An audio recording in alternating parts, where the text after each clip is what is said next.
wizera urabona ubwiza bw'Imana, ubwiza bw'Imana bukugira special. Nimba ubyizera uvuga uti amina.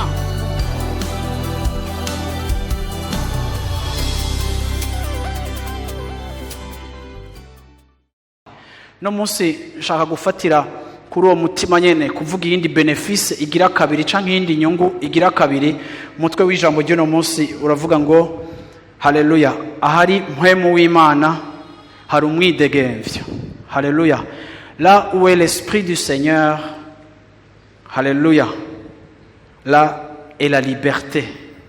Aho mpwemu w'Imana ari, aho mpwemu w'Imana aganje, aho mpwemu w'Imana ategeka, hari umwidegemvyo. Mu Bikorino ba kabiri igice ca 3 ku murongo wa 17, haleluya, igace kiri jambo kagira kabiri haravuga ngo aho mpwemu w'Uhoraho ari hari umwidegemvyo. Usomye mu Itanguriro canke mu Kuvayo igice ca 21, igice ca 21 c'Itanguriro kageza ku murongo wa 27, Fiston udusomera.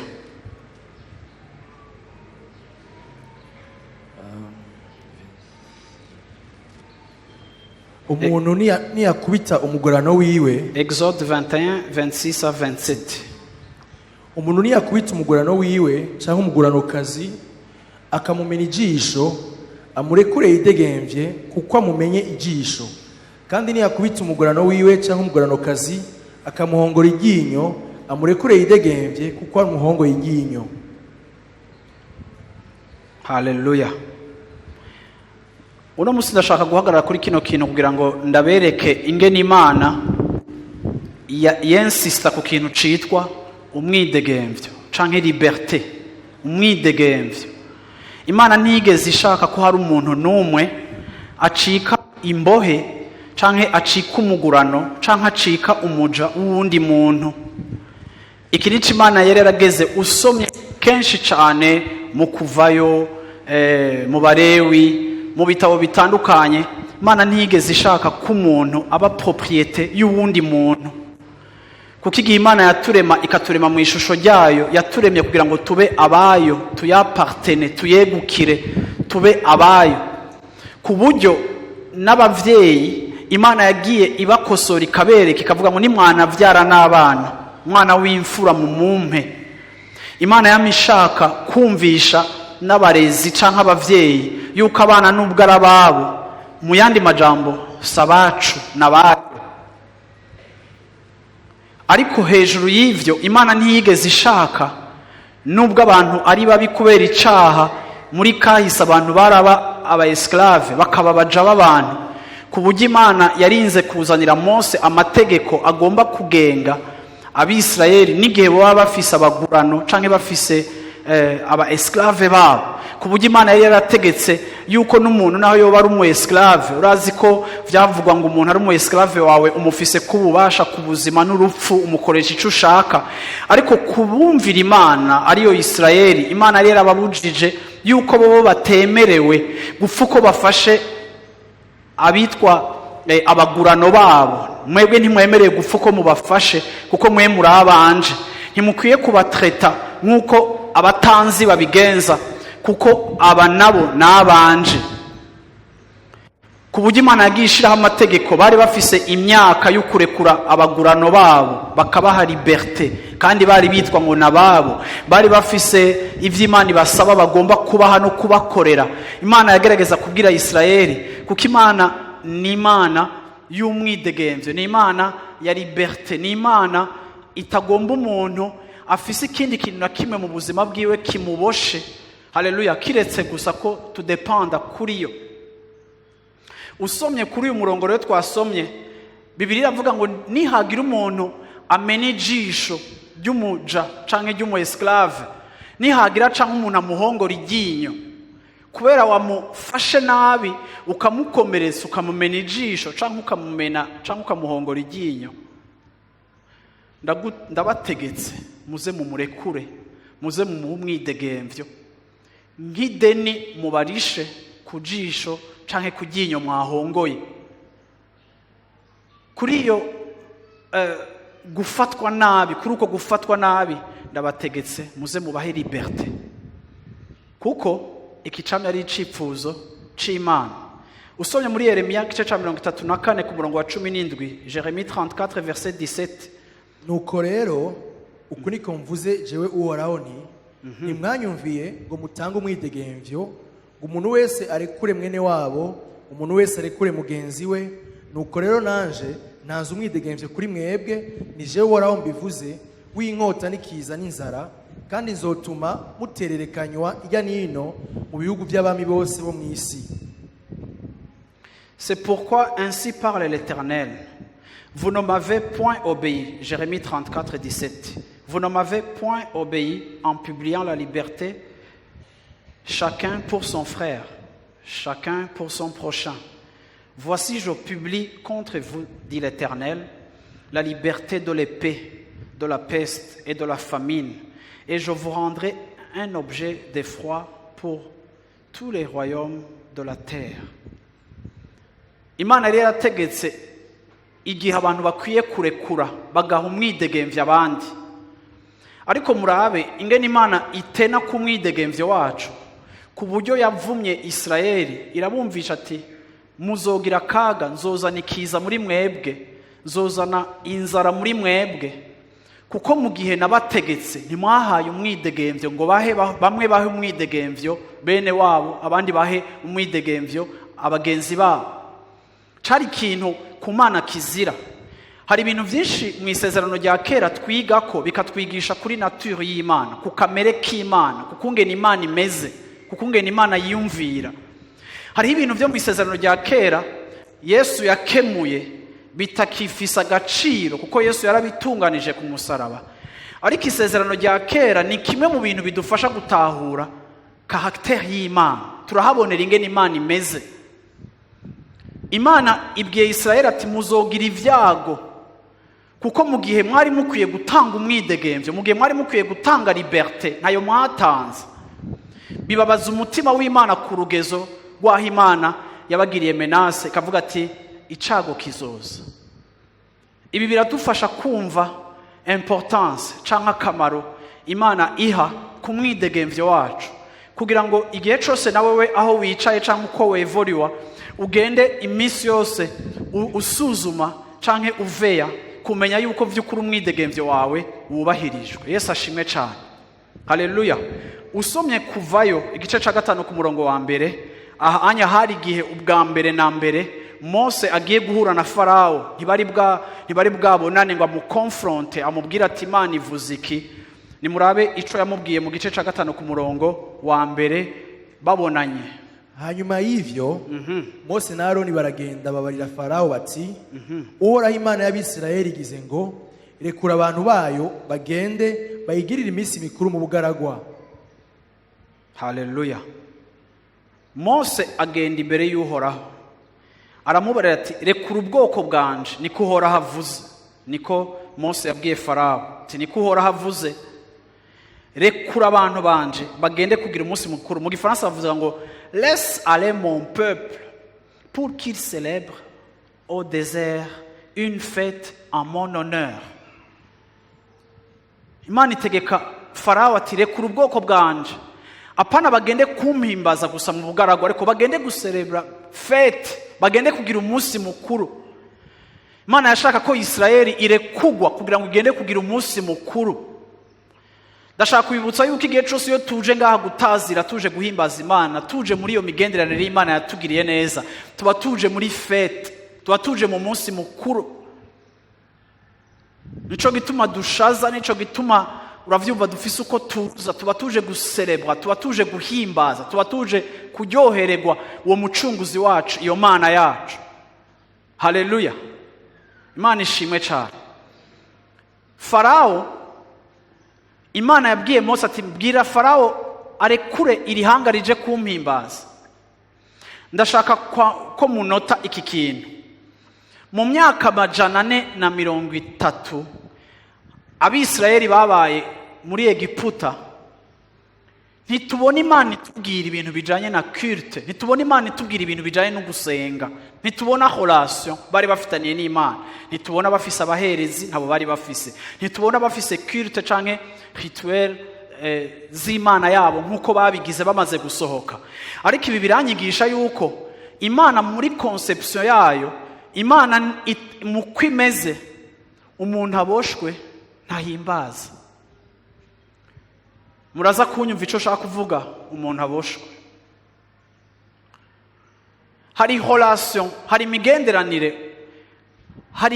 imigenderanire ushobora kuba urimo, ariko akaba ari imigenderanire imana itaryoherewe. Reka ndabakarorero. Iyi migenderanire ya Isirayeli na Farawo barabaja, Farawo nawe akaba ubategeka. Imana ntiyigeze izana culte muri Isirayeli mu gihe iryo hanga ryari rikiboshwe na Farawo. Ariko c'est comme si Imana irungitse message kuri Farawo, genda ubwire Farawo abarekure. Na abarekure kubera iki abarekura? Bagende kuvyara, bari baramaze kuvyara. Bagende kubaka amazu, ego ntayo bari bafise. Bagende kuronka amatongo, ego ntayo bari bafise. Bagende kuronka igihugu, ego ntaco bari bafise. Ariko mu bintu byose Imana yari igiye kubaha, impamvu nyamukuru Imana ivuga ngo barekure, Imana ituma Mose ngo bwira Farawo ngo rekura ihanga ryanje, rekura ubwoko bwanje baze kumpimbaza. Mu yandi majambo, ntibashobora kumpimbaza bari muri esclavage, ntibashobora kumpimbaza bakiri munsi y'ingoyi zawe Farawo, ntibashobora kumpimbaza bakikubona wowe nk'Imana yabo, ntibashobora kumpimbaza wowe ukibaryamye ko hejuru, ntibashobora kumpimbaza, ntibashobora kumpimbaza. Shengero ry'Imana, iyo turi muri louange na adoration, ngenda babwire yuko iyo turiko turiga muri classe ya mbere, dora tubwira abantu Life Center ntirokrita abantu kuba abamambre, Eglise ntirokrita abantu kuba abamambre, kuko Eglise si ntifise mentalite ya association. Nitwakira abamambre batabanje kuba abamambre ba Yesu. Nukuvuga ngo message yacu ya mbere niyo kukuzana kuri Yesu, maze kuza kuri Yesu tukakwakira mu muryango w'abana b'Imana witwa Life Center. Niduhimiriza abantu kuza mu bikorane byo guhimbaza no gutazira, kugira ngo bacika batazira, kuko muri mu cimviro c'Imana imbohe ntihimbaza. Utaravyagwa ntashobora guhimbaza. Mpora mbaza abantu ngo warakijijwe, ngo yandasenga. Reka ndababwire yuko umuntu atakijijwe adasenga, kuko nta relation ushobora kugirana n'Imana utabanze, ntushobora gukorera. Umviriza, guhimbaza ni nk'amashikanwa tuzanira Imana. Imana nishobora kuguhamagara ngo uyishikanire canke uyikorere utaraba uwayo. Muri ordre d'importance, kuba uwayo biri important kurusha ivyo uza gukora. Rero ntitubahamagara ngo muze guhimbaza mutarayimenya, kiretse ko kuri iyo ntambuko yuko utarayimenya tuba tukwipfuriza yuko biza kukuviramo kuyimenya, kugira ngo ukore igikorwa c'ubuherezi, kuko atawuhereza canke ngo ashikanire Imana atari muri relation nayo. So Imana ituma Mose kwa Farawo ati genda ubambwirire, genda umumbwirire, rekura abantu banje bagende kugira gute mu munsi mukuru en mon honneur, baze kumpimbaza. Farawo aragerageza kunegosia ukuntu yobareka bakaja mu migenderanire n'Imana, ariko bakongera bakagaruka bakaba baja biwe. Imisi myinshi Imana igenda imuhana, kuko ku Mana vyari non négociable.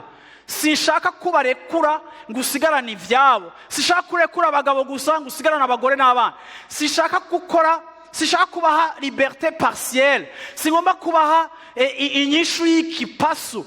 Ariko ndakubwiye ngo barekure complètement. Ndashaka liberté totale, ndashaka umwidegemvyo 100%, kugira ngo bashobore kwinjira muri communion nanje atawundi baboshe, ariko baboshwe nanje gusa, kuko atawuhimbaza aboshwe.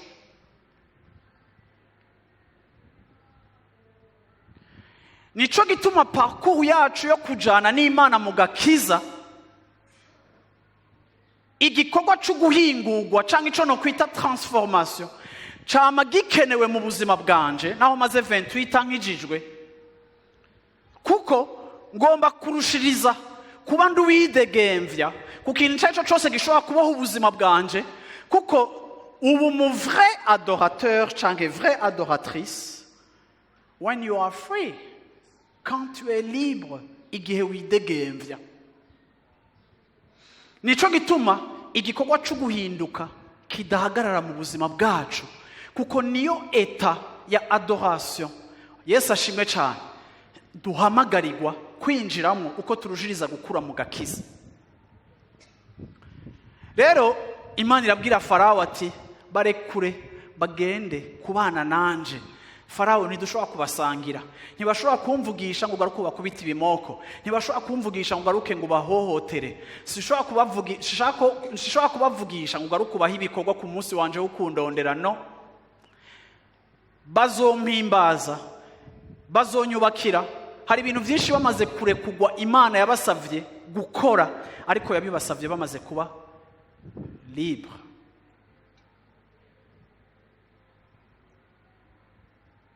Amen. Mwanyumvise? Yesu ashimwe cyane. Esaya 61 ku murongo wa mbere, umurongo Yesu yarigeze no kuvuga muri Luka, ariko Esaya 61 ku murongo wa mbere umva uko Yesu avuga. Esayi 61 verset 1. Mpwemu w'umwami uhoraho ari kuri jewe. Mpwemu w'umwami uhoraho ari kuri jewe. Yesu yareka aravuga ati Saint Esprit ari kuri jewe. Ndagomba mwumve responsabilité cyangwa igikorwa cya Saint Esprit cyangwa cya mpwemu yera ku buzima bwacu. Igikorwa ciwe ni iki? Yesu amaze kuvuga ngo ari kuri jewe, Yesu agira avuge attribut cyangwa ibikorwa vya mpwemu yera. Ni ibihe? Ari kuri Yesu kugira ngo Yesu akore iki? Uko uhoraho yandobanuje amavuta ngo mbwire abaciye bugufi ubutumwa bwiza, kugira ngo mbwire abaciye bugufi ubutumwa bwiza. Yantumye gutubika imitima imenetse. Yantumye kugira gute? Gukiza canke gukiza imitima imenetse, guérir les cœurs brisés. No kumenyesha abarindwa ko barekuwe. Kumenyesha abarindwa ko barekuwe, n'imbohe ko zugururiwe. Yuko n'imbohe zugururiwe. Ibi bintu byose Yesu yatumwe gukora canke muyera azomushoboza gukora ku buzima bwacu. Murumva yuko haba gukiza imitima imenetse, haba kubohora imbohe, haba kugira gute, byose urumva ko bidutwara mu gicapo citwa umwidegemvyo. Igikorwa ca mpwemu yera mu buzima bwacu nico kutuzanira liberté, nico kutuzanira umwidegemvyo. Ngo mpwemu yansutse ko amavuta kugira ngo nkore ibi. Ibi bintu byose Yesu avuze ko azokora, byose twobishira mu ijambo rimwe. Mpwemu yera yari kuri Yesu kugira ngo Yesu azane liberté mu buzima bwacu. Vuga utumwidegemvyo. Yesu ashimwe cyane. Haleluya. Nico gituma mpwemu yasizwe. Nico gituma atakintu gikwiye kujustifia, igituma hari ibintu mu buzima bwawe bishishikara kukuboha igihe kirekire. Nimba hari nibikuboshe, ugomba guhagarara kuri aya majambo ukavuga uti Yesu nakiriye nkaho ubuzima bwanje yasizwe amavuta kugira ngo abohore imbohe, kugira ngo anshire mu mwidegemvyo. Sinshobora guha privilege, sinshobora kwemerera Satani ko ashishikara kugira ijambo ku buzima bwanje no kunshinyiriza muri forme y'icyaha canke y'ikibazo cyaco cyose. Igihe Yesu wowe yasutswe kwa mavuta kugira ngo jewe mu mwidegemvyo, benefice canke inyungu twakuye ku musaraba harimo umwidegemvyo, liberté, umwidegemvyo. Yesu ashimwe cyane. Haleluya. Rero nshaka kubabwira ngo muri resume igikorwa c'Imana mu buzima bwacu canke mu ishengero gituna autour y'icimviro citwa umwidegemvyo, liberté. Iyo Imana iriko irankora, iyo Imana iriko irankorera, iyo Imana iriko iramvisita, visitation y'Imana ntigaragarira mu mosozi nakoroye canke mu kuntu numvise, kuko ndashobora kumva manifestation ya présence y'Imana physiquement. Ariko igikorwa c'Imana au-delà y'ibishobora kuboneka bikagaragaza ngo uno munsi Mariko yahezagiwe canke yakozwe ko na mpwemu yera canke yaguye hasi, ikitwereka ko Imana iriko irakora mu buzima bwacu kiri mesure muri dogre ya liberté canke y'umwidegemvyo ushishikara kuba mu buzima bwacu. Mbega uko imyaka igenda mu gakiza ugenda ubona uri umuntu widegemvye, uko imyaka yavansa mu gakiza ugenda ubona uri umuntu ubuzima bwiwe buriko buraba libre par rapport y'ivyakuboha canke y'ivyakunesha, y'ivyagukubita hasi, y'ivyagutsinda, y'ivyagutuma uba umuntu yugaranywe mu mutwe canke yifumbereje canke yicurikiriye. Mbega uko imyaka igenda tu deviens libre avec les années.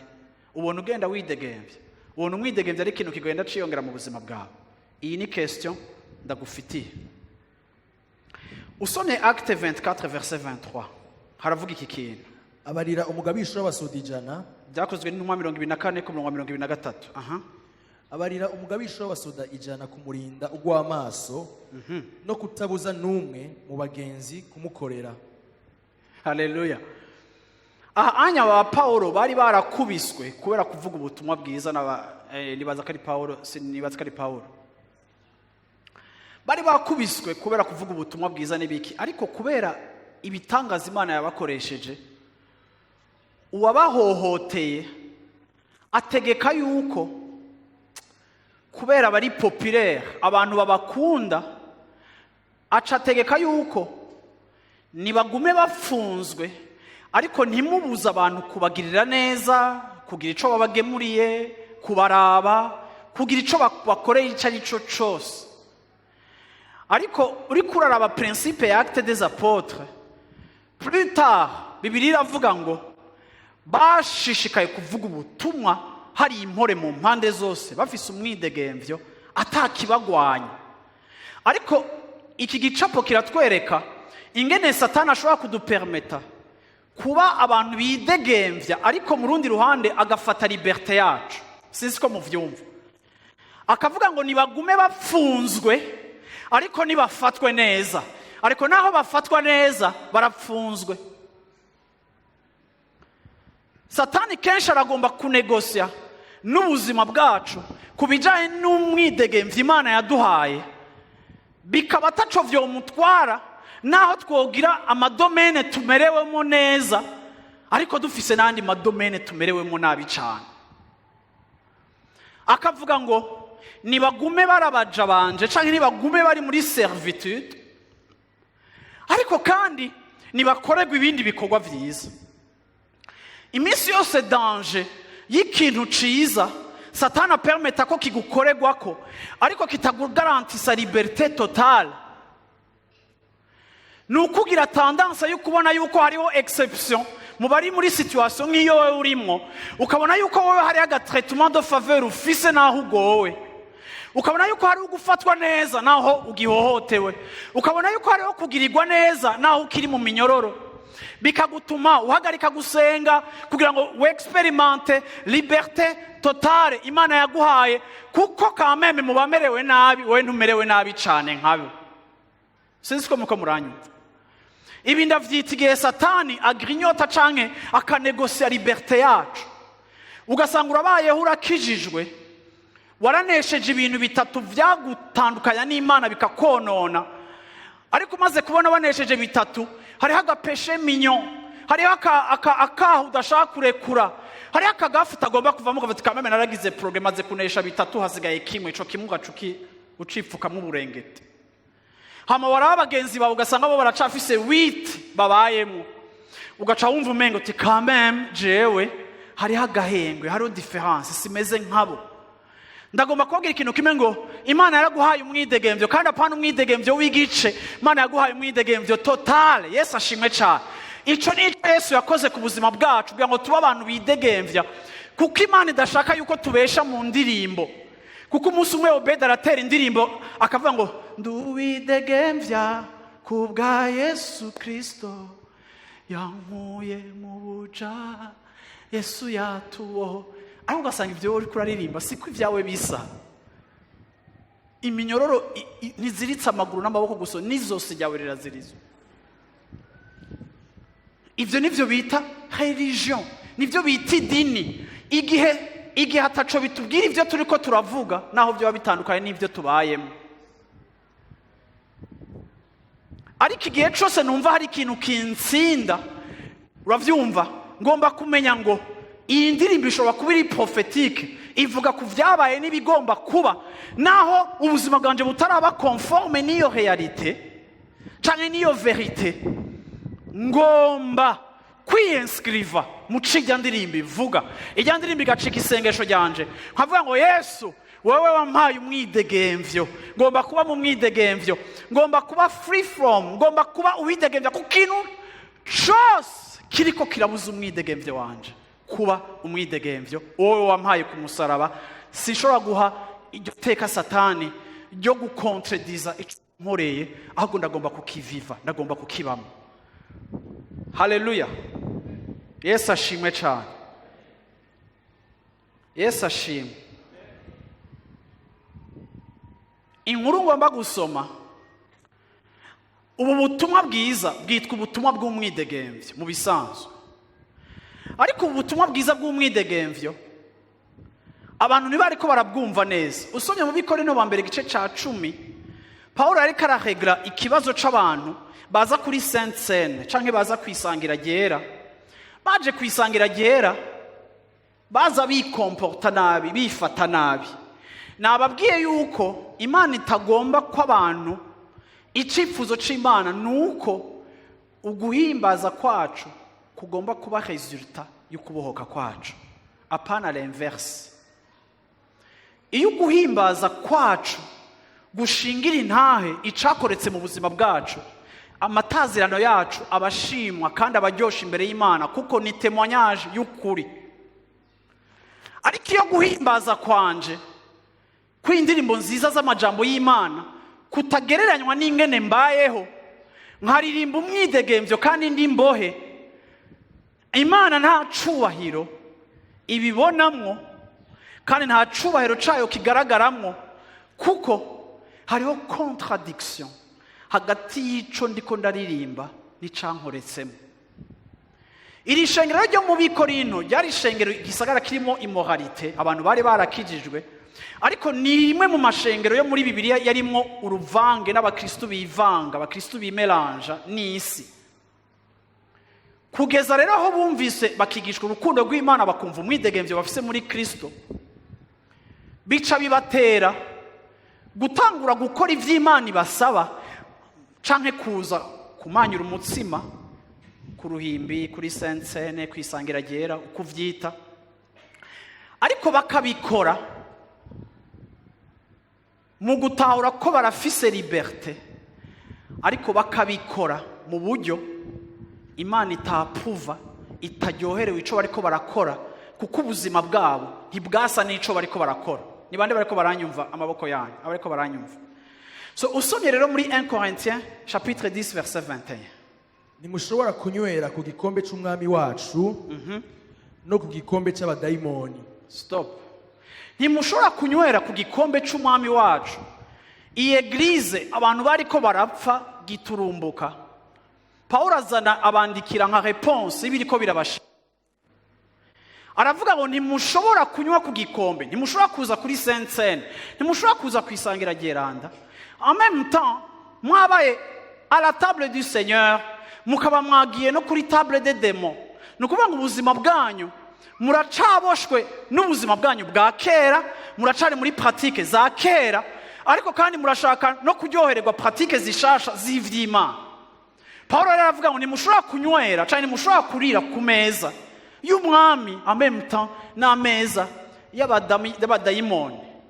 Mu yandi majambo Paulo reka arababwira ati, ntimuragera ahantu mwoza ku meza y'umwami aussi longtemps icuku kuri kwaya meza y'umwami kuvuga kitari conforme n'ubuzima bwanyu.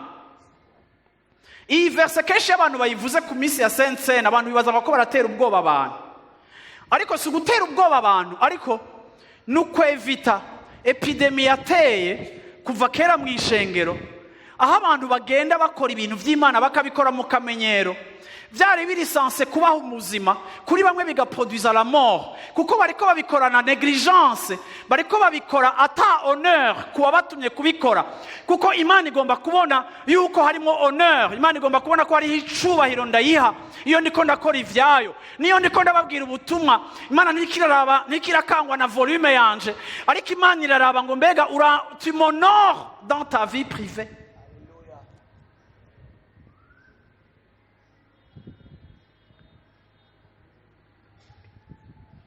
Ikiri important rero si ugukora ivy'Imana ngo abantu baze ku meza y'umwami kumanyura umutsima, ahubwo ikiri important ni ukwifokaliza kuma uti, ku bikoresho vyose, ku bushobozi bwa Mpwemu Yera bugomba kutuzanira iyo liberté muri twebwe, kugira ngo tumaze kuba libre tuje ku meza y'umwami kumanyura umutsima. Ku murongo ukurikira arababarira ngo nimushobora gusangira ibyo kurya byo ku meza y'umwami n'ibyo ku meza y'abadayimoni. Canke umwami tumutera ishari, mbega tumurusha inkomezi. Umwami tumutera ishari, mbega Imana mo provoka jalousie mu mutima w'Imana, mbega turayirusha inkomezi. Iki nico Paulo yabajije. Imana tuyitera ishari, mbega turayirusha inkomezi aho twoyitera ishari. Mbega tuyiteye ishari vy'ukuri ikagira ishari, ikagira colère. Mbega murazi ivyo yodukorera? Eske ninde yodutabara? Eske ninde yokwintervene? Uyu ariko aravuga amajambo, c'est le plus grand prédicateur de la grâce de Dieu. Uyu niwe muntu wa mbere yigishije ku buntu bw'Imana. Ariko kandi mu rundi ruhande aragerageza kwereka abantu yuko ntidutera. None ndababaza, kubera iki kujya ku meza ya Satani no kujya ku meza y'Imana vyotera ishari Imana? Yes, Imana ico yakoze ku musaraba yagikoze ngo itubohore. None kubera iki Imana twoyitera ishari? Myane majambo nimukoreka aravuga ati mwebwe muza kumanyura umutsima, muza gusangira n'Imana mudasangiye ubuzima, ntimusangiye caractère, ntimuriko murarushiriza gusangira nature yayo, ntimuriko murarushiriza gusangira priorité zayo, ntimuriko murarushiriza gucika abantu bafise ivyimviro vy'ubwami bw'Imana, ntimuriko murarushiriza kuba bayo. Ariko mugomba kudemontra ko murabayo hageze kuri Sainte Seine, niho tuba bagororotse, niho tuza twejejwe, nkuko umenga twege twezwa ku minsi no ku maseremoni. Eske tugomba gupfuhisha Imana? Nico kibazo Paulo abaza. Tugomba kuyipfuhisha kubera ko Imana ishobora gupfuha. Nkuko Imana yapfushe ikanka gusangira Isirayeli na Farawo, niko nuno munsi Imana igipfuha idashaka gusangira ishengero ryayo n'uwundi muntu n'umwe kiretseyo. Kuko nta muntu umwe yatanze amaraso yiwe ku bw'ishengero, nta muntu umwe yatanze ico wowe yatanze ku bw'ishengero.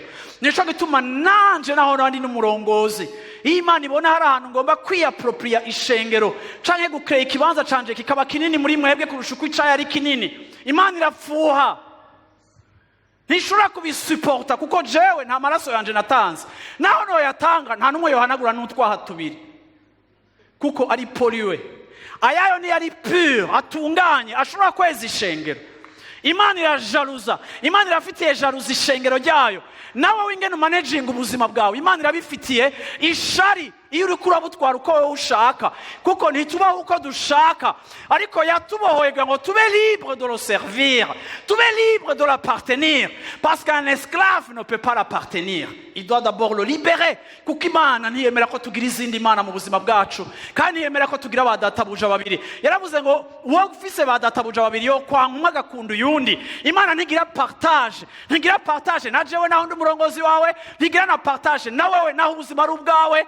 Nta partage ifise no ku butunzi bwawe, nta partage wowe ufitaniye n'Imana. Ikubwiye ngo yatora uyatware hajya, urayatora ukayatwara hajya, ukiyankira ikivuga ngo biragoye ko umutunzi azokwinjira mu bwami bw'ijuru. Kuko en d'autres termes afise Imana amafaranga yiwe, nta mfise jewe nk'Imana ku buryo nshobora korienta dépenses ziwe. Iyi liberté Yesu yampaye iranaribera ubuzima bwanje ku zindi emprise ziri mu buzima bwanje canke zifise ibindi bintu bifise emprise ku buzima bw'iwanje. Turi free pour l'appartenir uniquement à lui. Yesu ashimwe cyane.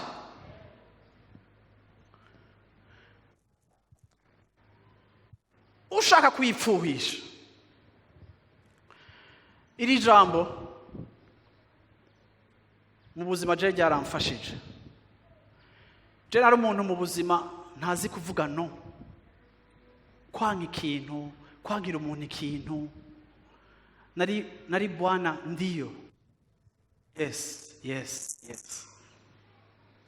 Kandi iki kibazo turagifise cyane mu mico yacu. Ariko igihe n'Imana yabinyigishije ikoresheje ijambo. Haraheze igihe kinini kwe. Imana iranyigisha ko ntari libre. Iranyigisha ko atamwidegemvyo mfise. Nane nibaza gute? Nkabona umenga nta makosa nta vyaha ndiko ndagenderamwo gute?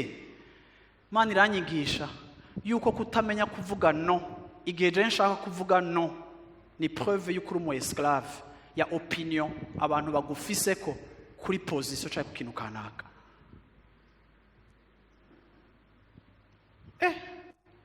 Numva ni ikintu ntari bwumvuko. Numva Imana itanguye kunyigisha ku mwidegemvyo. Wewe uridegemvye, uyu mwidegemvyo uriko arabwira umunsi muri kino gitondo. Hariho abantu bawitiranye. Hari abantu bibaza ngo kubera ngo dufise umwidegemvyo, donc nkora ico nshaka. No, uyu mwidegemvyo Imana yahaye Israeli ivuga ngo rekura abantu banje bagende kumpimbaza, ni umwidegemvyo dutwara muri relation avec Dieu. Ni umwidegemvyo dutwara muri communion n'Imana. Si umwidegemvyo wo kubaho uko dushaka, no, ni umwidegemvyo wo kubaho uko Imana ishaka.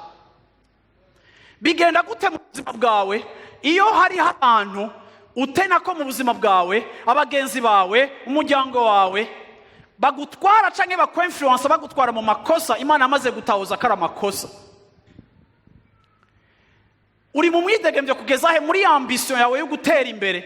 Hari iterambere riza rivuye mu kuboko kwa Satani, ariko kuko uri tellement ambitieux ushaka gutera imbere, ugasanga ushobora kwambrasa ivyimviro byose biguteza imbere n'igihe byo ari ivyimviro bitari conforme n'icimviro c'Imana.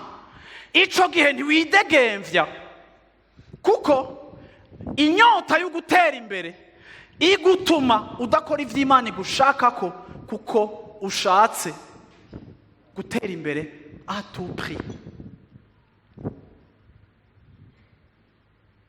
Ni bande bariko baranyumva? Twese turafise abantu mu buzima bwacu, turafise abagenzi. Ariko urabizi yuko Imana ishobora gupfuhira abagenzi ufise? Wazi ko Imana ishobora gupfuhira amaprograme wowe ufise? Kuko hari ibintu bayemwo udaparvena kwiribera. N'igihe Imana ikubwiye ngo bikora uko, ntubikora uko. N'igihe Imana ikubwiye ngo uja hajya, abagenzi bakavuga ngo tuje hajya, uja aho baroye. Ego warakiriye agakiza, uramwakira Yesu, ariko ntarakubera patron bikwiye ku buryo akuribeha des autres influences ufise mu buzima bw'iwawe. Ugacubwira uti none gapase gashanga umuntu yobaho gute mu bantu ngo atagira ibi. Gwega pasere ngo none ngo agacupa ngo kava ko gute gashanga uko agacupa ariko kaguha contact. Reka ndakubwira ikintu kimwe, kakumbeka ariko kaguha contact, kuko agacupa siyo Mana yawe. Yesu ni Imana yawe. Yo guha contact wicaye muhira uri kurakinisha abana bawe, akaguha contact, yofatisha abantu amadege bakaza kukurondera wewe, kuko Imana niyo nyene contact. Iyo utanguye kuba muri servitude y'ukunywa kuko wibaza ko ari iterambere ryawe riri, tu es esclave. Naho waje gusenga dimanche ujya majojo wambaye anti-soleil, imifuka ikwishe, tu n'es pas un vrai adorateur. Kuko mon vrai adorateur est libre de ces choses. Yiri kurambira ngo uyu muntu umuhabara wawe ni wakurihira rwaye, kwavuga uti nta kundi reka ndabereka basi ngo reka ngo muri 2022 nzomuheba. Reka nukuza muri iki gihe, reka nukuza no ngaha, kuko zindirimbo uri kura fentimana Imana iravomisira dahwa. Kuko Bibiliya ivuga ngo Dieu ne prend pas plaisir au sacrifice, mais Dieu prend plaisir à l'obéissance. Imana ntiryohererwa ibimazi, ariko Imana iryohererwa umutima wumvira, ukemera ugatakaza avant 2022, ugatakaza source ya revenu, kuko Imana icitse Imana yawe kubera you are free. Banu Imana ikidutandukanya n'abatarakizwa nuko twebwe twarahisemo guheba ivyo twahevye. ndafise liberté yo kugira ivyo mpeba nkuko mfise liberté yo kugira ivyo nkora. Niwoza kunkritika kubera hari ivyo nahevye igihe nabihebeshejwe n'ukubu w'Imana, kuko kubu w'Imana ni processus. Bibiri bivuga ngo mugendere mukuri mwamenye. Iyo nahuye gishasha nkumva ko Imana ije gukora ku bintu ntenako, ndavuga nti Imana ebana ego mpakanya ariko ngomba kubirekura. Kubera iki? Kuko jewe je suis devenu ton esclave. Tu m'as libéré pour t'appartenir, ariko tu ne m'as pas libéré pour que je reste au milieu et que je m'appartienne à moi-même. Jewe narapfuye kuvyanje, ubu ndiho kuvy'Imana. Yapfuye urupfu rwanje ku musaraba kugira ngo je nawe tubeho ubuzima bwiwe. Igihe twamwakira on a adhéré à ce principe. Abari libre Yesu ashimwe cyane. Yesu ashimwe cyane. Yesu ashimwe cyane. Ugomba kuveya ukaraba mu buzima bwawe yuko atakintu kiko kira kudrivinga kiko kira gukontrola kigutwara iyo gishaka, kuko nta droit gifise yo gutwara iyo gishaka kiretse ari mpwemu yari karagutwara. Niwe wenyene wegukiye, yadutabaye ibara, yadutabaye kugwa mu maboko y'Imana, yadutabaye gutandukana n'Imana ibihe bidashira, yadutabaye igihano cari kutugwako kugira ngo tumaze kuba bidegemvya tubabiwe. Shengero ry'Imana, le Seigneur est jaloux de nous. Ufise Imana ipfuha mbere yo kugira umugabo apfuha no kugira umugore apfuha no kugira abagenzi bapfuha. Nous avons un Dieu. Kera nkiri muto numvira ijambo ryo gupfuha nariha image y'ikintu gisohora, numva umengane kugira ngo imyotsi kava mu mazuru. Nkiri umwana muto ndavyibutse ndavanze fiso mpereza uwo murongo. Imana yacu irafuha. Yesu ashimwe cyane. Wari ubiziga abantu b'Imana, Imana ishobora kubwira ikintu ataho canditse muri Bibiliya ngo ugihebe kukibona ko camini yasana wowe kakikuvanamo ataho canditse. Why? Kuko Imana iranka ikindi kintu kiduposeda atari yo yonyene. Byose turavyemererwa, vyose tuvyemerewe, ariko ibitugirira ikimazi si vyose. Ariko ibitugirira ikimazi si vyose. Ni le verset suivant aho twako turasoma. Tout nous est permis, mais tout n'est pas utile. Ikincho Paulo ariko arabwirira ishengero ry'Abikorino kuko barivanga bakaja mu vy'isi bakaza no ku meza y'umwami. Paulo arababwira ati umviriza ndababarira, vyose muravyemerewe, vyose mwobijamwo, vyose mwobikora, vyose muravyemerewe, ariko siko vyose bibafitiye akamaro. Yari kabatahuza yuko sinda nababwiye ivyo muheba kuko mudafise droit yo kubikora, ariko ndabigishije ivyo muheba kuko murafise niyo liberté yo kubiheba, kuko naho muvyemerewe iyo ataco bibamariye bipakurure muri programme zawe. Ababoshwe na biare, Yesu ashimwe. Ango twege turarakijijwe twarahevye kunywa. Reka nakubwira ikintu kimwe, urashobora kuba addicted ku maje ukumva ko atari kuri liste y'ivyaha vyanditse muri Bibiliya ukavuga ati ndatomboye ibi naho vyanditse. Ariko ikintu cyose kikubuza gukora ikindi kandi wumva utobandanya utagikoze, ico kintu kirakubosha. Ushaka definition y'ikintu kikuboshe, raba ikintu utokora. Bashinga ntayo umupastori wacu narigeze kwibashingira, yigeze kubura ibirato. Tuja kumuhitana, twari tukiri bato dufise ama 20 ans, tuja kumuhitana hambara buri kirato ciyo. Yambaye costume nk'uko nyene kwa dimanche. Ararondera ikirato arakirondera arakibura, aronka umugenzi w'ikirato kimwe gusa, aronka pere imwe, sina pere barizi biri, aronka ikirato kimwe mwambaro umwe. Acambaye arabona ati ako kirato ni atari. Abona tugiye ducerege kuri eglise, niwe yategezwa kwigisha. Aca avuga ati munzanire ikamba mbiri. Anje ndanisha ikamba mbiri kwe. Aca yambara ikamba mbiri. Ukura vyumva simodoka turagenda, ndavuga ntibarariraguye no munsi. Pastor yambaye ikamba mbiri. Ariko acatse imodoka yavuze ngo jewe, uravyumva yagiye atubwira yuko atakintu na kimwe gishobora kuganza umutima wiwe. Gira ncerebe mu rusengero kubera ibirato. Aca yambara ikamba mbiri. Tukigenda ikamba mbiri tubona umukozi ariko ari kwa nk'inyuma ngo yagitoye ca kirato. Ndavuga nti sha. Aca turahagarara. Baca barakimwambika. Bonaga abantu b'Imana, la liberté c'est ça. Kudashobora kuvunja ivy'Imana n'ikindi kintu na kimwe even naho yoba image yawe, even naho yoba opinion abantu bazakugirako, kuko turi muri societe image konta. Hari ibintu wakora bikaguteza imbere ariko nibisa na diplome yawe universitaire. Murambana ingene mu gisagara ca Bujumbura bigoye guha abantu imitahe, kuko abantu bose bazi imitahe bashaka 30,000. N'utarajera 100,000 ashaka 30,000. Ariko hiyo mu ntara za ruguru abantu baratunga bakamanuka kugura amazu yanyu batanguza ibihumbi 100. Ariko kaka diplome kakakwica ukumva yuko hari ibintu utokora utokwicavuza. Ukaronka akazi ka mbere k'ubushoferi ukabona ntigasa nuko wari umu engineer. Ukaba prisonnier wa image na diplome yawe. Shengero ry'Imana turidegemvya. Haleluya. Ico Imana inyugurira mu muryango sigomba kuraba uko gisa. Nimba ari Imana icuguruye ikaba yadesize ko mpera mu gikoni kugira ngo shike ibwami nzohera mu gikoni shike ibwami. Niba mbaza ngo wowe mu intellectuel vuga uti yes jewe nyene mu intellectuel. Imana ari gigucisha hasi ugahera ku ngazi ya mbere kugira ngo ugende ku ngazi yo hejuru. Ariko sigomba kubohwa na ka diplome kanje n'inyambaro yanje naho nize naho tuva. Kuko ivyo bintu biratwica bigatuma tutaba libre yo gukora ivy'Imana ikira dutwara gukora. Aho Imana irikira tujana, aho Imana umuntu yarambare ngo nega pastor ngo nakuno mugira ngo eglise muri vire ngo myaka biga haragoye.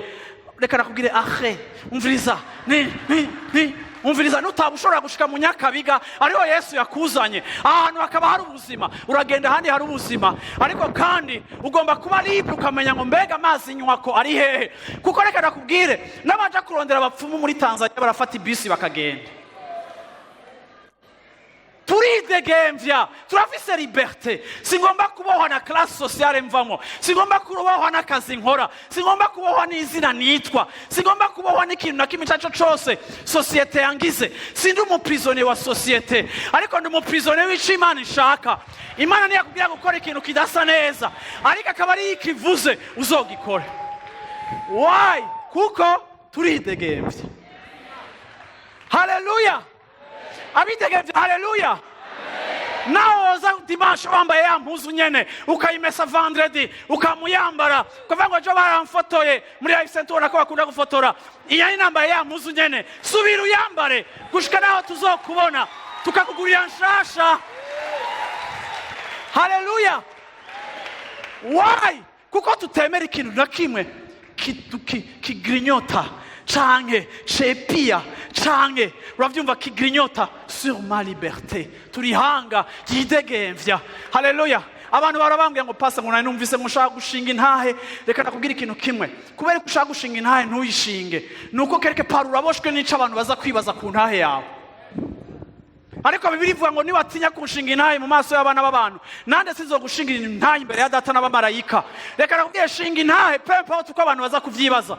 Uwundi akaba ngo numvise noza gutamba haje imbere kubera ko mutaza gutamba ngaho imbere kandi mwahora muja muri boîte kandi muzi gutamba mugira na gym tonique kubera mukunda gutamba kubera ko toshika ngaho imbere. Why? Uraboshwe urumva ubishaka ariko ntushobora kuza. Why? Satani yaraziritse amaguru yawe igihe mutima wawe wumva ari cyo ushaka gukora amaguru yaraboroze yawe yagize gute yaraziritswe kandi aho hambere wari uzi gutamba warakanyonga sakayonsa ugahindukiza barakwemera wari gitangaza nawe urambona muri internet y'abantu b'abakobwa nyene baruguru b'abanyamuji uravyumva bari bafise kuntu nyene batamba nyene ukabona ko nyene uravyumva siko urabiza uraza abarundi bavuga ukuri kuko banyoye. Shango jewe ndamukunda yanyoye ngo acavuga ama verite kubera ko mutavuga ama verite ataco mwanyoye. Why? Nuko nta myidegemvyo na liberté kwera umuntu ari libre akora ico akwiriye gukora mu mwanya akwiriye kugikorako ata indi pression extérieure imubuza kugikora kuko we are free.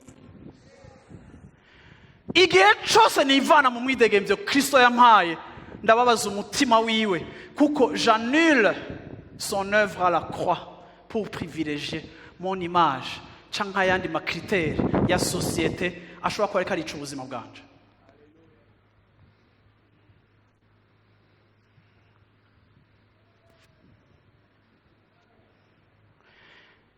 Ashobora kuba umufimere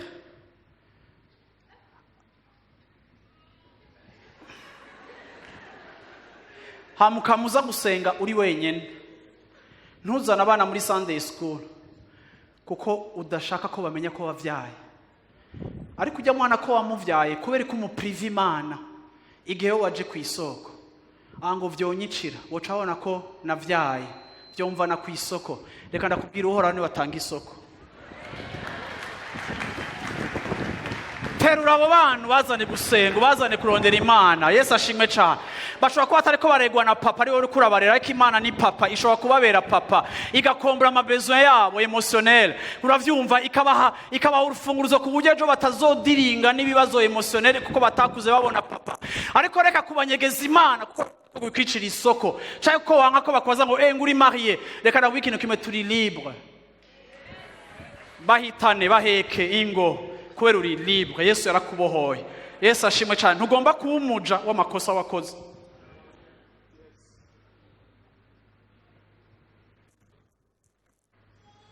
Niturabaja b'amakosa twakoze kuko twarababariwe. Ntitugomba kwama tugenda turi influence na kahise kacu. Sishaka yuko na preza yanje ingira umuprisonnier ivyo mbaye mwubu ngo bimbuze guhimbaza kubera ngo twasize muhira batatetse. Ndaza guhimbaza Imana. Haleluya. Kuko nabo batatetse omwe ndafise santé, ndafise sujet de louange, ndashobora kuyihimbaza kuko omwe nashitse no ngaha kuko hari uwatetse atashoboye kuza ko yavyutse ari paralysé.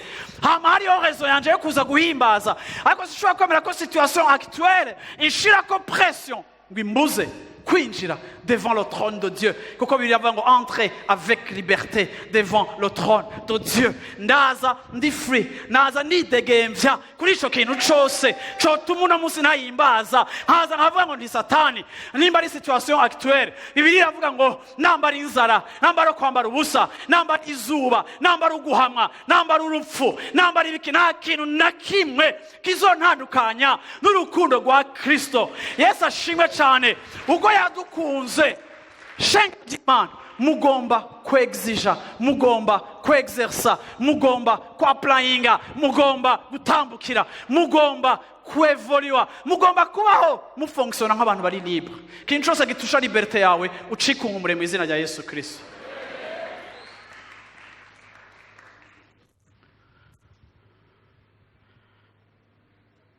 Haleluya.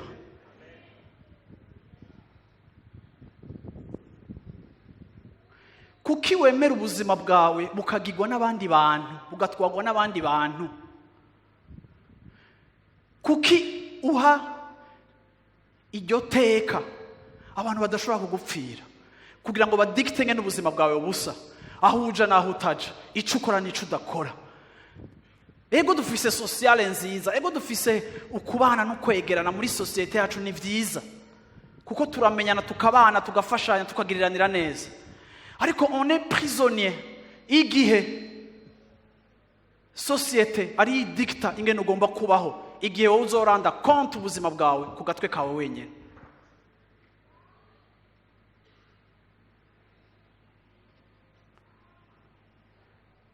Paulo avuga ngo vyose turavyemerewe. Ngenda kumenyesha nawe uvuga ngo pastor ngo Yesu yaduhaye umwidegemvye. Cyarabona ngo Yesu yaduhaye umwidegemvye. Ego yaraguhaye.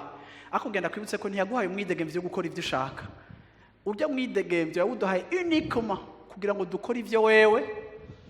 Kugira ngo dukore iki? Abarongorwa na mpwemu yera nibo. Abarongorwa na mpwemu yera nibo. None mpwemu yera arakurongora mu igafa? No, ntashobora. Mpwemu yera ivyo akurongoramwo nivyo ufise liberté yo gutambukiramo.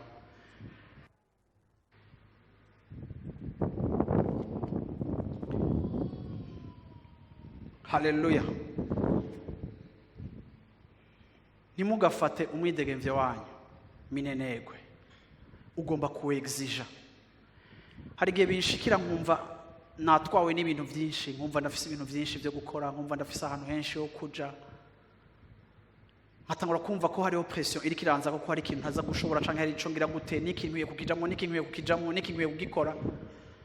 Ako narabwiye satani, we ntushobora gukora kuri liberté yanje. Ndafise na droit yo kutagenda, ndafise droit yo kutabikora.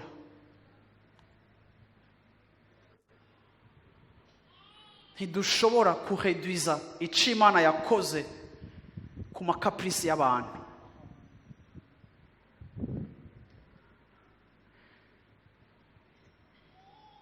vyarangora kuvuga ukuri, byarangora kubabaza umuntu, byarangora kubwiza umuntu ukuri, naranka kubona umuntu ari indisposé n'ico navuze. Ariko ndagomba kugira ngo nukuri Imana yarampaye liberté ku karimi kanje vraiment. Ndumva ko ndi free. Kandi birafrustra iyo wumva ushaka kubwira umuntu ikintu ukaba diplomate, ukaraba ico kiza gukora kandi wari ukwiye kukimubwira. Yegera imbere akagwa mu manga ku kintu wewe waruzi ukwiye kumubarira. Kwacu utangura kwibanga navyeretswe, Imana yari yabimbariye, bimaze ikikuza kubitubwira vyaheze.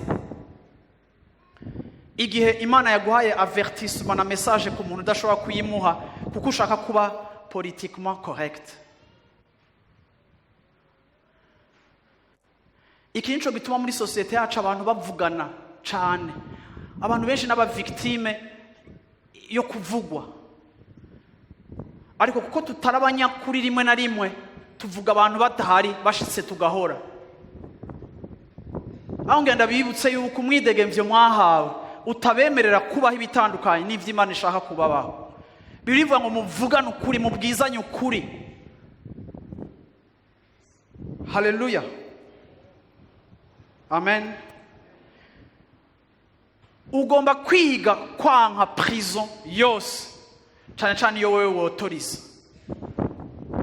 Mwumvise ko prison ndiko ndavuga ntariko ndavuga mu mpimba? Mwumvise ko atari ndiko ndavuga? Ndiko ndavuga ibohero ryo mu mutima wawe rigutuma utabica Imana igomba kuba. Aya ma excuse twamamwo atubuza kuja mu vy'Imana dushakamo harageze kwahera kuko Imana yarabahaye umwidegemvye. Amen. Somera versi kuri kila Kristo. Galates 5. Kristo yatugobotoye ngo tube mu mwidegemvyo. Galates 5 premier verset. Kristo yatugobotoye ngo tube mu mwidegemvyo, nuko muhagarare mushikamye, nimukongere kuzingirwa no gutwazwa ituntu n'ubuja. Kristo yatugobotoye ngo tube mu mwidegemvyo. Wumvise? Kristo yatubohoye kugira ngo tube abidegemvya. Mwavyumvise objectif ya Kristo yo kutubohora? Ni Galates 5:1. Ntaco ijya yindi baberetse ndayigarukako. Kristo yatubohoye kugira ngo tube gute? Tube abidegemvya. Nuko ngo ntihagire gute? Muhagarare mushikamye. Muhagarare mushikanye, demeurez donc ferme. Nimukongere kuzingirwa. Et ne vous laissez pas de nouveau mettre sous le joug de la servitude. No gutwazwa ituntu n'ubuja. Kristo yarambohoye, nari umunyavyaha. Nari mbayeho ubuzima bubi. Yesu arambohora. Amaze kumbohora, angira umuntu yidegemvya, angira uwiwe. Rero nanje ngomba kuba maso kugira ngo mu gushishikara kwa avansa sinisange ndiko ndaba umuja w'ibindi bintu. Nimusubire gushigwa. Yavuze ngo demeure ferme. Tugomba kuba ferme. Tugomba mu kirundi ni gute kudomera ferme? Mushikame, muhagarare mushikame. Muhagarare mushikame. Nukuvuga ngo tugomba kwitwararika umwidegemvyo wacu. Tugomba kuba sure ko tutasubiye kubohwa. Hari igihe wari umunyavyaha atakintu na kimwe uzurizira mu rusengero, Yesu aragukiza arakugirira neza. Ubu protokole yo mu rushengero, nyifato yo mu rushengero, imigenzo yo mu rushengero irikira kuboha. Ivyo bene so bakubarira uravyumva, rimwe na rimwe n'imigenzo yo mu rushengero ikazika kuboho, kisanga usigaye ureponda ku vyagezwe cyangwa ukagenda ureponda ku bindi bintu umva atari vyamuhemuyera. Ukaba bavuye mu kubohwa kumwe ukabuje gupfira mu rushengero, ko ari abantu bapfira mu rushengero. Tugomba kuba maso kuko Paulo yavuze ngo uravyumva, mube maso, habo twita les faux frères baba muri twebwe. Hari abo Satani akoresha baba mu mashengero. Hari ivyimviro bishobora kuza mu rushengero bitari ivy'Imana. Wowe ugomba kuba maso kugira ngo ntutakaze liberté wahawe na Kristo, kuko vyoba bibabaje amaze kukubohora wasubiye mu yindi forme y'ubuja.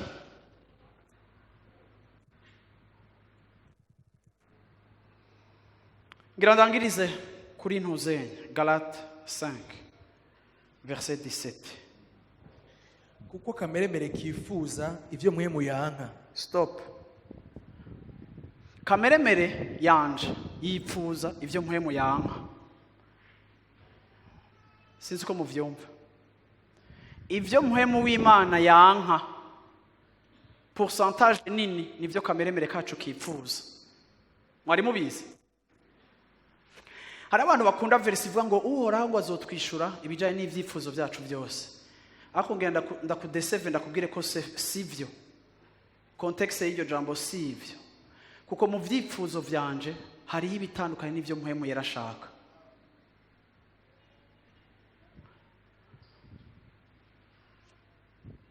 Turafise ibyo birayita ivyifuzo vy'umubiri, ivyifuzo vya chair. Uravyumva? Kuvugwa, kwemegwa, uravyumva? Gukundwa n'abantu bose. Mama we, uravyumva? Hariho aspiration nziza, kuko n'ingeso nziza kandi vyiza kugira intahe nziza, ariko ikintu cyose ukunda excessivement ku buryo woja kukirondera canke ukagiprovoka cyangwa kugira ngo unezereze abantu bose bakuvuge neza ukacuba bwana ndiyo ndemeye ndaho canke ukaba ntirumve ko iyo objectif yawe yo kunezereza abantu icika demoniaque.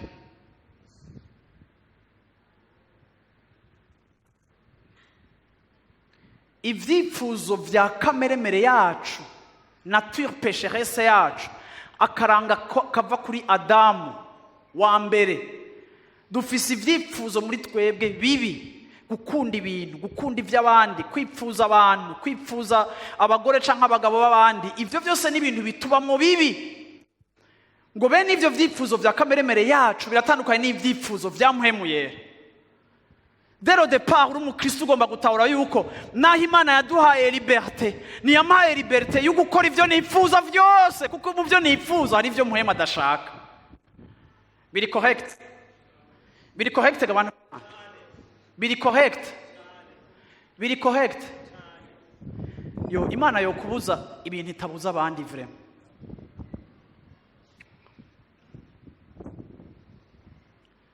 Yo kubuza ibintu itabuza abandi, kandi ivyikubuza byose ntivyitwa icaha.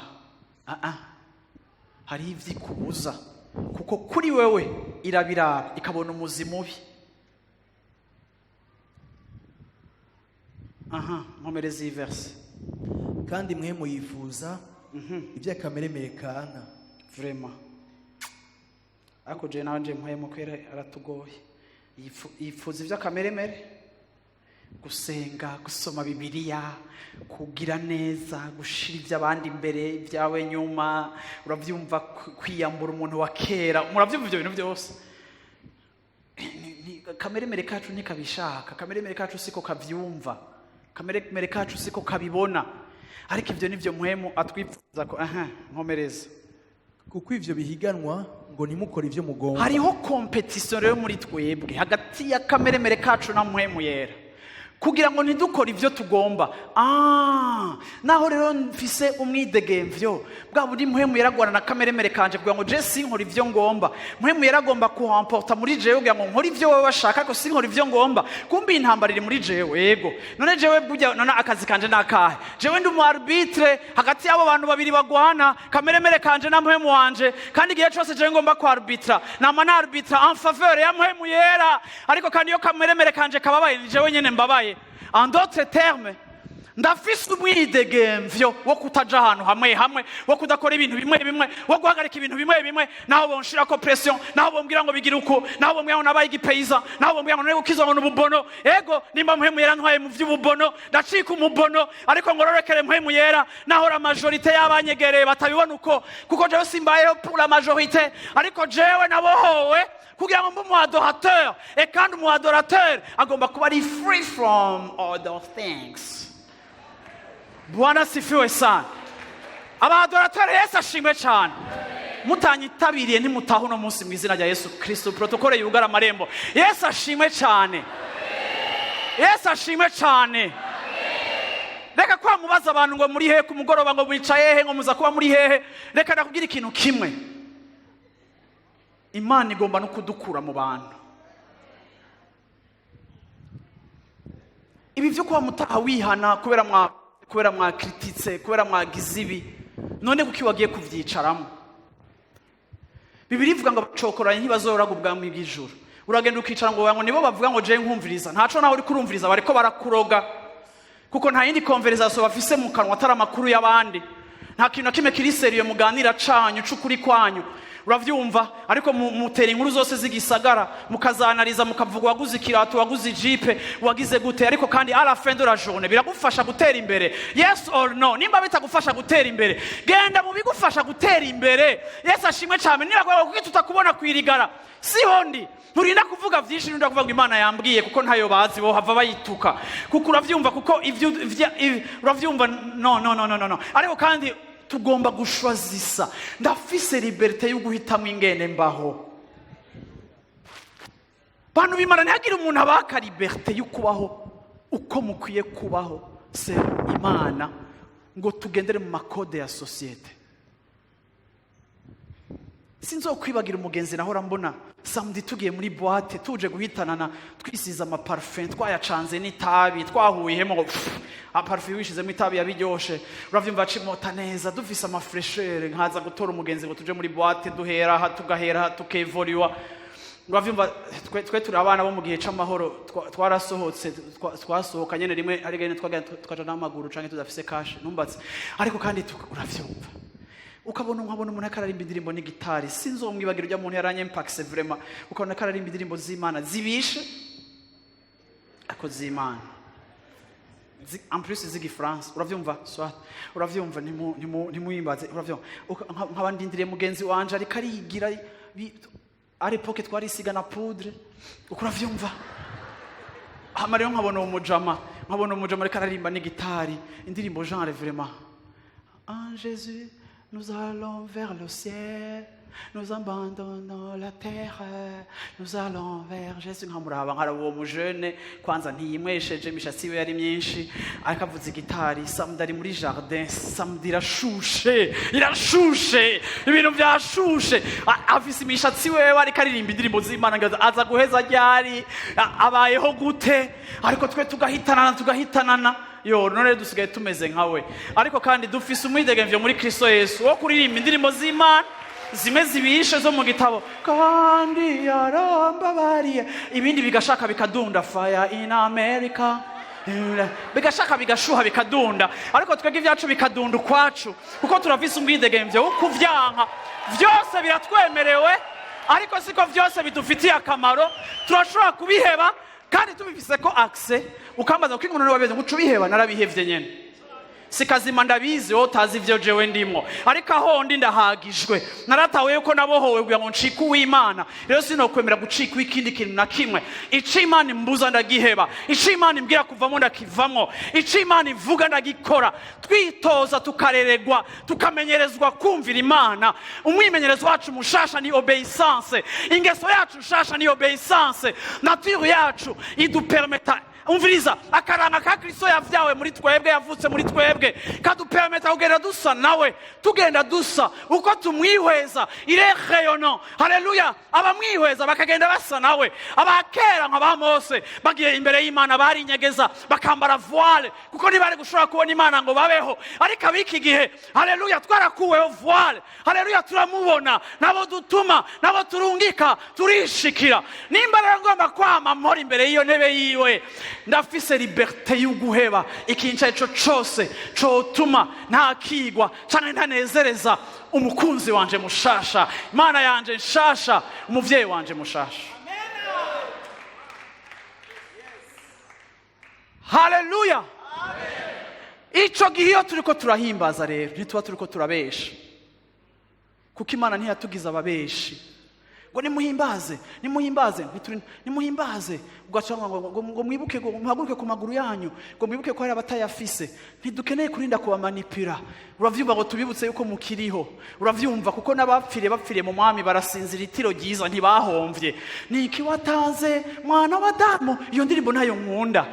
mva kuko umviriza n'abapfuye bahiriwe igihe bapfiriye mu mwami. Nico gituma kubaho si bya hatari cyane. Paulo yavuze ngo gupfa n'inyungu, kubaho nahone ni kuya gute, niho kugira ngo mbeho ku bwa Kristo. Abagiye n'abasigaye uravyumva bo barahiriwe, bararuhutse imitame yabo n'uburuhe bwabo bw'ubuzima, bari ahantu heza, bari mu gikiriza, bararuhutse, bararindiriye. Haleluya. Wona bavyura ubu ntibashaka kugaruka kuko ngaha harashisha, hari izuba, ariko bo bamerewe neza. Nico gituma ntiturinda amadroge, ntiturinda no kwiryosha ngo dutazire, turatazira.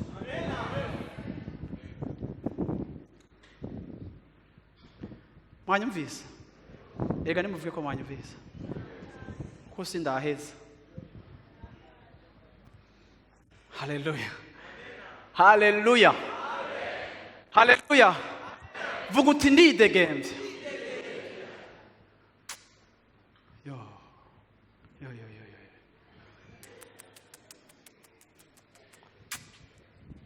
Nyakirize ipya ntaco mumfashe. Yesu duhimbaze intsinzi yawe, Yesu turagutazira, Yesu ubu turidegembya ko waduhaye ubuzima. Turidegembya ku bwa Yesu Kristo, turidegembya ku bwa Yesu Kristo. Twakuwe mu buja, Yesu yatubohoye. Turahimbawe, turahimba ku bw'intsinzi yiwe, ku bw'intsinzi yiwe, rukundo rwiwe ni rukuru. Gatamberera. Yesu duhimbaje intsinzi yawe, Yesu turagutazira, Yesu unduwidegembya ko waduha ubuzima. Twahawe mwemu, twahawe mwemu watumara ubwoba. Yuguruye irembo, yuguruye irembo kugira ngo twinjire, kugira ngo twinjire mu bwiza bwiwe. Hari akaruhuko mu bwiza bwiwe, hari akaruhuko, urukundo rwiwe ni rukuru. Yesu, indirimbo igomba kuba ukuri mu buzima bwawe. Bandanye uririmba, igomba kuba ukuri mu buzima bwawe. Turagutazira kuko turabidegembya. Yesu, haleluya. Yesu, Yesu ubu turidegembya, ubu turidegembya ko waduhaye ubuzima. Turidegembya ko waduhaye ubuzima. Sindira no kubiheza, muhaguruke dusenga Imana. Haleluya, haleluya, haleluya. Abidegembya, haleluya, haleluya, haleluya. Nta bantu bakwiye kukubwira ivyo urya, ivyo unywa, ivyo wambara, ivyo ugira gute, aho uja, aho utaja. Wumvirize muhemu yera ica kubarira barica ukora. Wumvirize ico muhemu yera akubarira barica ukora. Wumvirize muhemu yera ica kubarira barica ukora. Wabohowe kugira ngo wumvirewe ucikuye. Haleluya. Mumfasha amashi yaka karirimba. Amashi yako murayumva ingene ameze? Amashi yako aka karirimbo ndagashaka na guitar bass na gitari na piano nkeya. Gitari muyampera ka volume ama gitare. Aha. Haleluya. Iyi ni prophecy ku buzima bwawe. Yaraduhaye umwidegembyo, yaraduhaye umwidegembyo. Haleluya, haleluya. Twarabohotse kubwiwe, Yeah.